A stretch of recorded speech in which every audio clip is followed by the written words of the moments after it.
교수라는 분, 저는 잘 모르는데 그 지면을 통해서 이제 처음 봤죠. 근데 101세예요. 굉장히 이제 오래 사셨죠.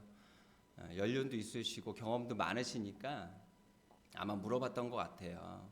지금 또 그 연세대 명예교수님으로 계시고 행복에 대해서 물어봤어요. 그랬더니 이분이 이제 행복에 대해서 이야기를 합니다.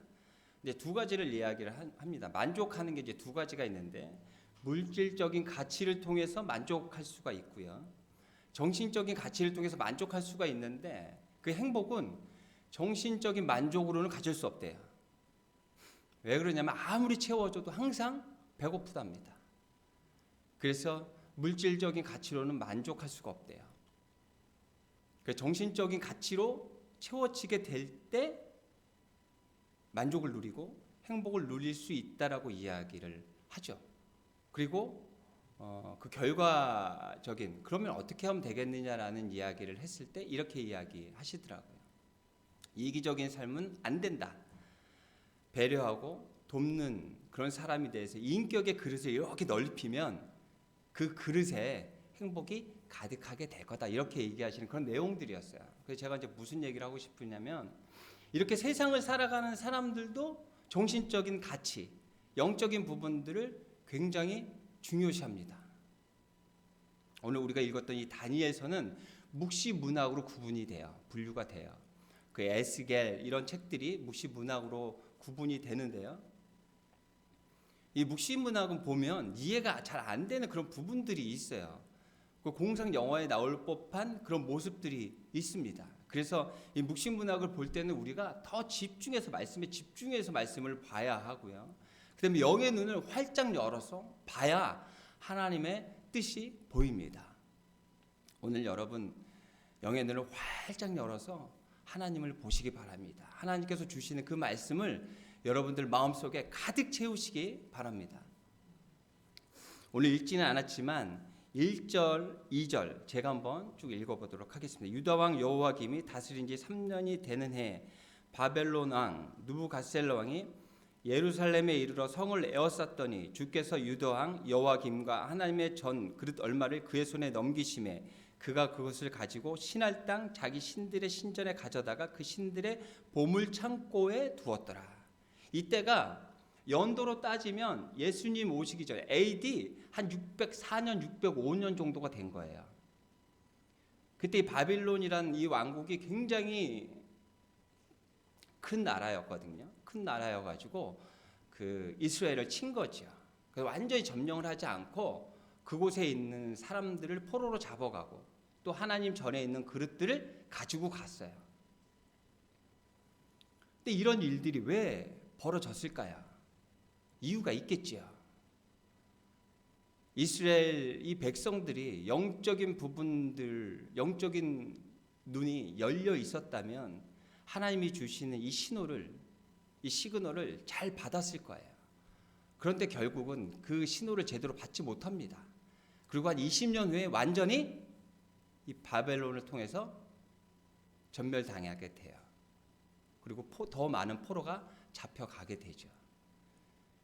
그 이스라엘 백성들은 자신들이 선민이라 그러잖아요. 하나님의 백성, 하나님이 선택한 백성이라고 그렇게 자부하면서 하나님께서 주시는 이 시그널, 신호를 왜 받지 못했을까요? 아마 이러지 않았나 싶어요. 제가 예화로 하나 설명을 한번 드려보겠습니다. 저는 그 강아지를 집에서 이렇게 키우는 거를 그렇게 좋게 생각 안 합니다.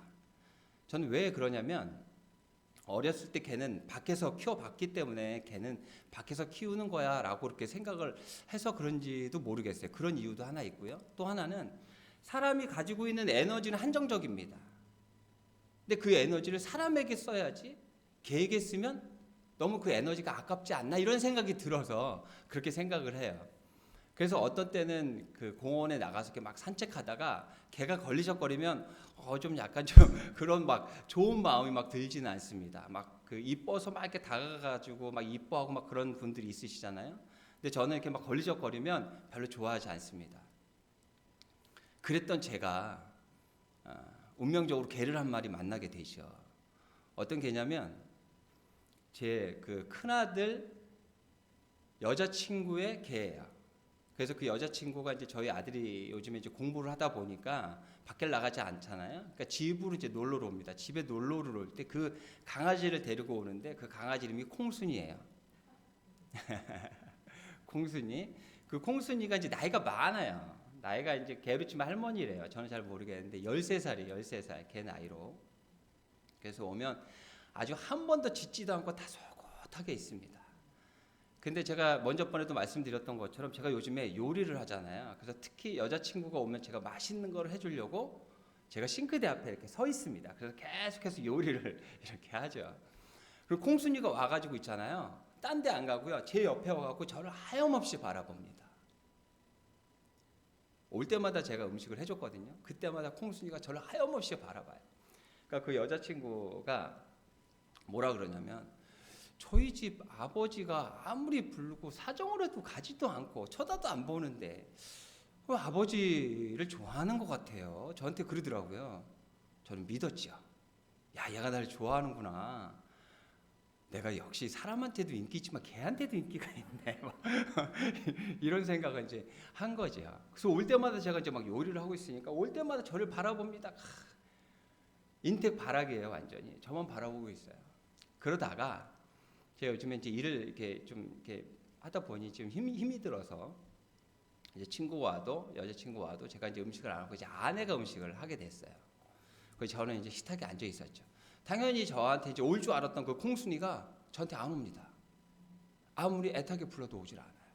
그래서 제가 그때 깨달았죠. 아, 콩순이가 저를 바라봤던 그 이유는 나를 바라봤던 게 아니라 냄새에 끌려서 그 음식을 바라봤던 거구나.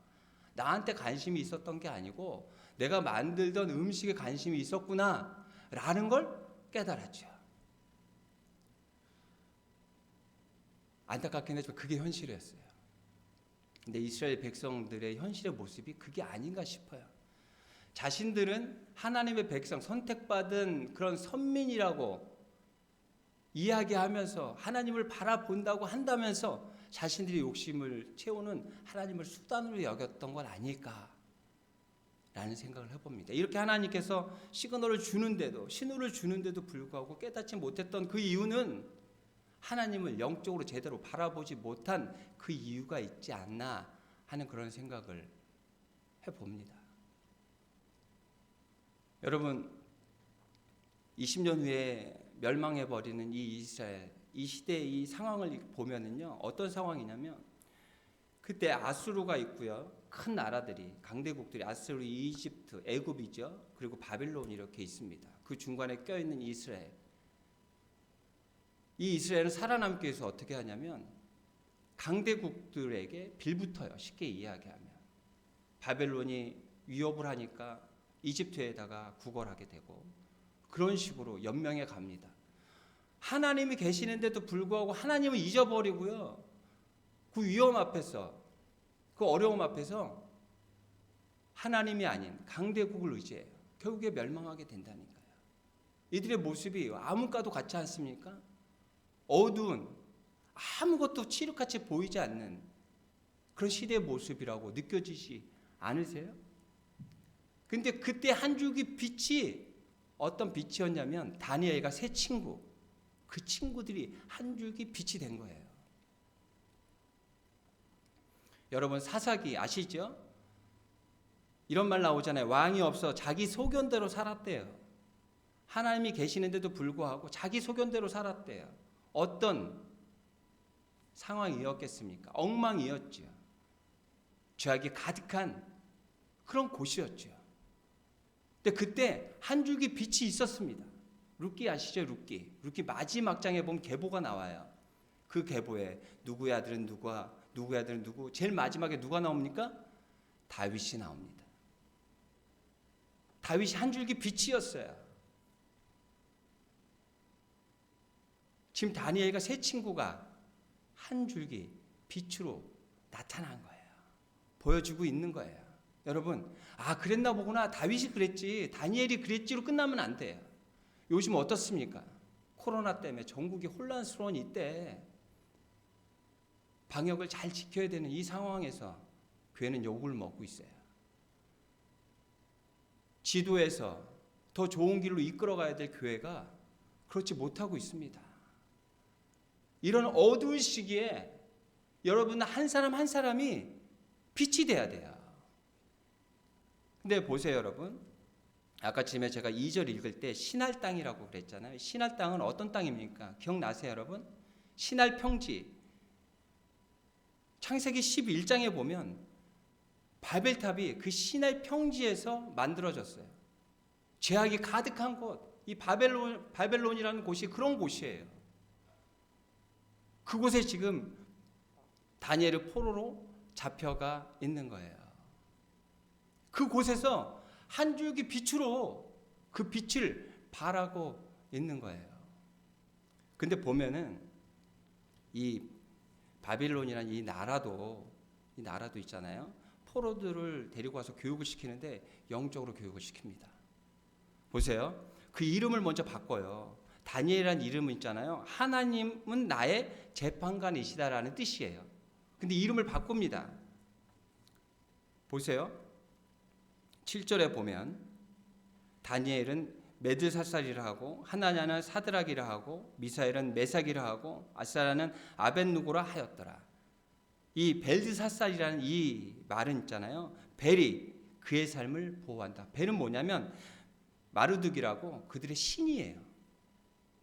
그리고 또 어떻게 그들을 교육하려고 그래요? 자신들의 신의 제사 되었던 그 음식을 가져와서 그 음식을 먹이려고 합니다.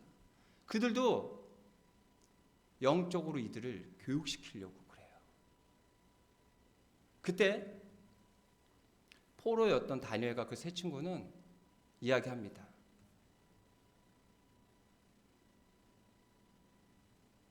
못 먹겠습니다.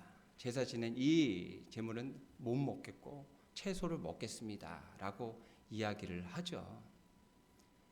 영적으로 깨어 있었기 때문에 이 상황을 제대로 볼 수 있었던 거예요. 지금 보면 포로가 많이 잡혀가서 같은 교육을 받고 있었던 사람들이 여러 명이었어요. 그런데도 불구하고 다른 사람들은 주는 대로 다 먹고 교육을 받는데 다니엘과 그 세 친구는 그것을 거부하고 있는 거예요. 그 다니엘과 세 친구들 그럴 수도 있겠지가 아니고 있잖아요. 이때는 포로로 잡혀가기 때문에 거부하게 되면 목숨을 잃을 수도 있는 그런 상황인 거예요.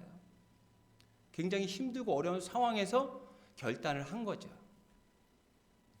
영의 눈이 열려 있어서 하나님께서 바라시는 뜻을 보았던 거죠. 그리고 그들은 8절 뜻을 정하여 거부하게 되었습니다. 그러면 우리가 여기서 사람의 속성을 한번 잘 봐봐야 돼요. 여러분 양의 속성 많이 들어보셨죠? 양 한 마리가 있잖아요, 여러분. 리더되는 양 한 마리가 절벽에서 떨어지잖아요. 그 따라가던 이제 앞에 그 양만 따라간답니다. 저도 뭐 양을 키워보질 않아서 잘 모르지만 저도 이제 들은 이야기예요. 한 마리가 그 절벽에서 떨어지면 다음 양도 계속 절벽에서 떨어진대요. 근데도 앞에 양을 계속 따라간답니다. 그런 무지함이 있어요. 근데 그 양하고 있잖아, 사람하고 좀 비슷하답니다. 여러분 이런 경험 없으세요? 운전하고 가다가 신호가 이제 바뀔 때쯤 되면 이제 서야 돼요, 사실은. 근데 우리는 좀 마음이 급하잖아요. 그래서 그 신호를 무시하고 지나갑니다. 딱 지나가서 백밀러로 뒤를 봤더니 나도 간당간당하게 넘어왔는데 빨간 불인데도 내 뒤를 쫓아오는 차가 있어요. 그때 어떤 마음이 듭니까? 저런 나쁜 놈, 이런 생각이 들어요? 위로가 되죠. 저런 사람도 있네. 나는 저거에 비하면 뭐 아무것도 아니지 뭐 라는 생각이 들어요. 우리는 다른 사람 따라가는 걸 굉장히 편하게 생각합니다. 아무 생각 없이 다른 사람이 하는 행동을 따라서 그렇게 살아가는 경우들이 있어요. 다른 사람들을 먹는다니까요. 그러니까 주니까 먹어요. 한참 그 청년 시기에 얼마나 혈기왕성할 때입니까? 고기 먹어야죠. 앞으로 더 성장해야 되는 그런 사람들인데 먹어야죠. 주니까 먹는 거예요. 교육시키니까 당연히 받는 거예요. 그리고 또 앞사람이 받으니까 당연히 먹으니까 그냥 따라가는 거예요. 하지만 다니엘과 그 세 친구는 거부합니다. 왜? 영의 눈이 열려 있었어요. 그리고 뜻을 정했어요. 죽을지언정. 하나님의 뜻을 제가 따르겠습니다 라고 뜻을 정합니다. 그리고 뜻을 정하고요, 믿음의 발자국을 한 발짝 내딛게 돼요. 여러분, 예전에 인디아나 존스 봤던 기억이 있습니다. 인디아나 존스에서 그런 모습이 있어요. 계곡인데 벼랑과 벼랑 사이에 아무 다리도 없습니다. 근데 내려오는 이야기가 있어요. 보이지 않는 계단이 있다는 거예요. 발을 내밀면 그 계단이 나온다는 거예요. 근데 보이지 않아요. 근데 주인공이 발을 딱 내디뎠더니 계단이 보이기 시작합니다. 그리고 계단을 넘어가서 살아나요. 여러분, 뜻을 정해서 발걸음을 내디뎠더니 어떤 일이 벌어지냐 한번 볼까요? 9절입니다. 제가 읽어보겠습니다. 하나님이 다니엘로 하여금 환관장에게 은혜와 긍휼을 얻게 하신지라. 우리가 할 일은 있잖아요. 환관장의 마음을 사기 위해서 애교를 부릴 필요가 없어요. 그가 좋아하는 걸 우리가 채워줄 필요가 없어요. 우리는 뜻을 정하고요, 믿음의 발걸음을 한 발짝 내딛는 것, 거기까지 하게 되면 그 이후에는 하나님이 하십니다. 15절 같이 한번 읽어봐요. 같이 읽습니다. 시작. 열흘 후에 그들의 얼굴이 더욱 아름답고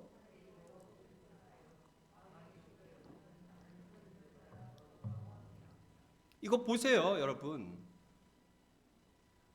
믿음의 발걸음 한 걸음 내디디니까 하나님께서 하시잖아요. 요즘 코로나 때문에 얼마나 힘들고 어렵습니까? 경제적으로. 또 서로 만나지 못하다 보니 또 우울증에 걸려서 힘들어하는 그런 많은 사람들이 있어요. 이 힘든 이 시기에, 암흑과도 같은 이 시기에 한 줄기 빛이 되기 위해서는 영의 눈을 열고 하나님을 바라보고 믿음의 발걸음을 내딛는 거예요. 우리 그렇게 하자고요. 발걸음을 내디뎠을 때 그 이후에는 하나님께서 하십니다. 누가요? 하나님께서 하셔요. 이게 믿음입니다. 여러분, 뜻을 정해서 한 발걸음을 내딛는다라는 것, 이게 무엇인지 또 우리가 알 것 같은데 과연 또 그게 뭐지? 라고 생각할 수도 있잖아요. 그래서 제가 여러분들이 이해하기 좀 쉬운 그런 예화를 하나 드려볼게요. 한 여인이 결혼합니다. 아주 신앙심이 깊은 믿음의 사람이에요. 결혼하는데 그 남자도 모태신앙입니다. 그리고 함께 연애하면서도 교회를 같이 가죠.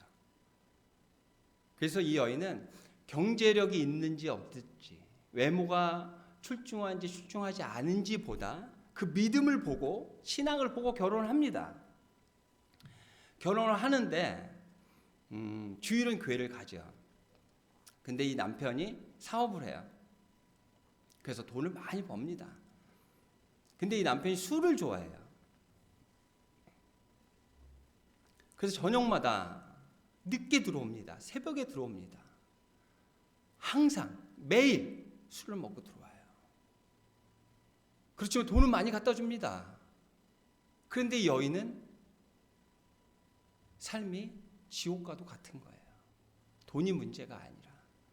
그래서 매일 죽으려고 하는 그런 마음을 갖게 되죠. 죽으면 어떻게 죽으면 될까? 죽고 싶은 거예요. 그래서 그 예전에는 수유리가 발전되기 전에는 산골짜기였다면서요. 그 수유리 와서 그 길을 걸으면서 어떻게 죽을까라는 그런 고민들을 했답니다. 근데 그때 이런 마음이 들더래요. 예수님께서 나를 위해서 죽으셨는데 그 주신 그 생명을 함부로 버리면 되겠나라는 생각이 들더래요. 그리고 그 귀하신 하나님께서 주신 남편인데 내가 사랑해야 되지 않겠나? 예수님도 나를 사랑하시고 희생하셨는데 내가 남편을 위해서 희생하고 사랑해야 되지 않나 하는 생각이 들더랍니다. 영의 눈이 열린 거죠. 보게 된 거죠. 그리고 뜻을 정했대요. 죽을 게 아니라 그 남편을 잘 섬겨야겠다. 그리고 집에 와서 남편이 새벽에 들어오니까 혼자 앉아서 눈물을 흘리면서 그날 있었던 일들을 적은 거예요. 쭉 적었죠. 근데 그 남편은 집에 와서 꼭 밥을 먹는답니다. 그런 친구들이 있어요. 바깥에서 술 먹고 집에서 꼭 밥 먹고 자는, 하여튼간 그 힘들게 하는. 저는 그렇지는 않았어요. 그런 아내를 굉장히 힘들게 하는 그런 분들이 있나 봐요. 그래서 그분도 새벽에 들어가도 한 번도 열쇠로 문을 열고 들어간 적이 없답니다. 항상 그 벨을 눌러서 아내를 깨우고, 그래서 아내가 나와서 밥을 차려주면 밥을 먹고 그렇게 잤답니다. 근데 그날은 들어가는데, 그날도 술을 어김없이 술을 먹고 들어가는데 주머니에 손을 넣었는데 갑자기 열쇠가 잡히더래요. 그래서 이런 마음이 생기더랍니다. 그러면 열쇠로 문을 따고 들어가 볼까? 이런 생각이 들더래요. 그래서 문을 따고 열쇠로 문을 따고 이제 들어갔죠. 근데 아내가 거실에서 상을 앞에 놓고 탁자 위에 이렇게 엎드려서 자고 있는 거예요. 자고 있는데 그 노트가 이렇게 있다는 거죠. 그 노트를 보게 된 거예요. 한 번도 자신의 아내의 서랍도 열어본 적이 없는 사람인데 하여튼 그런 우연을 통해서 그 노트를 보게 된 겁니다. 그 내용을 보게 된 거예요. 자신은 자신의 아내가 자기를 정말로 사랑하고 좋아하는 줄 알았던 거예요. 자신 때문에 죽고 싶은지를 전혀 몰랐던 거예요. 그리고 이분이 변하게 돼요. 누군지 아세요? 아시는 분이 있을 거예요. 이재철 목사님이에요. 그렇게 변한 이재철 목사님이 이야기하시는데, 이재철 목사님의 책이 있잖아요. 저기 남아프리카 공화국 제일 끝단이잖아요. 거기 어느 집의 서재에도 그분의 책이 있다고 합니다. 그렇게 영향을 끼치는 거예요. 한 사람의 영의 눈이 열려서 뜻을 정하게 되니 이런 놀라운 일들이 벌어지게 되는 거죠. 저도 처음에 하나님에 대해 관심이 생기고 삶이 변화가 될 때 가장 영향을 받았던 분이 그분이에요. 이재철 목사님 책을 거의 다 봤을 거예요. 처음 초창기에. 그러면서 굉장히 많은 영향을 받았죠. 근데 이런 내용의 스토리가 있었는지 그때 책을 통해서 봤었거든요. 근데 이번에 또 유튜브를 보면 또 새롭더라고요. 그래서 여러분들에게 이렇게 전하게 됐습니다. 여러분 한 분이 영의 눈을 열어서 하나님을 제대로 보고요. 여러분들이 뜻을 정하고 변화가 되면 이런 놀라운 일들이 우리가 살아가는 이 사회 안에 벌어지게 됩니다.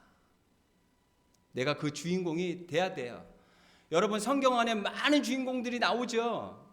아, 이런 사람도 있고 이런 사람도 있네 로 끝나면 안 됩니다.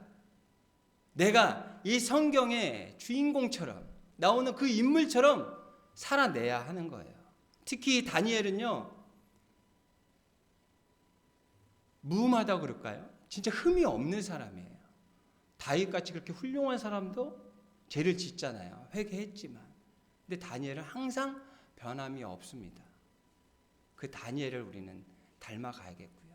다니엘이 보였던 뜻을 정하고 하나님 그 믿음의 그 발걸음을 내디딘 것처럼 우리도 그렇게 믿음의 발걸음을 내디뎌야겠습니다. 여러분, 이번 한 주도요, 영의 눈을 여시고 뜻을 정하시고 믿음의 발걸음을 온전하게 내딛는, 그래서 하나님의 도움을 받으시는 여러분들 되시기를 바랍니다.